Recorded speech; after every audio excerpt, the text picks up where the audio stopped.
Arcadia Orchards was a historic, large-scale fruit-growing venture near Deer Park, Washington, launched in 1906 by Spokane Mayor Floyd Daggett and his brother-in-law, John McIntyre. The company, known as the Arcadia Orchards Company, aimed to sell small, irrigated plots to investors but struggled with water supply and eventually failed. It was reported that 7,000 acres of fruit trees were planted. From what you see is only a small portion. Trying to go back in time, you can hardly imagine something like an orchard was once here. Now, a library, homes, an empty lot, a school. Compared to then, nothing. As a farmer's daughter and a rancher's granddaughter, I can imagine how hard it could have been for these people. Having a stable life with the land and then gone. It was one of the reasons I wanted to do this story and try to reach out. Now only a few trees, as you can see, still remain.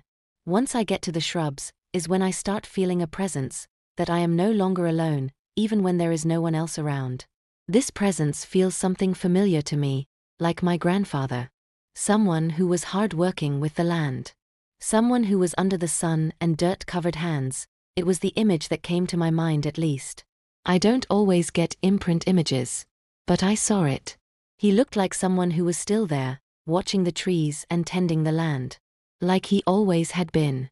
It made me smile, because that was what my grandfather was doing. Until the moment he died. Or close to his deathbed. He never stopped being a rancher. In the 1920s there were no real reports of what happened. The Depression in the 1930s and the Dust Bowl during the same time. Even though the water shortage was the main cause.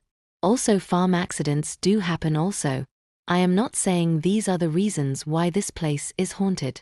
But they are explained as possible reasons. Even though they are not documented.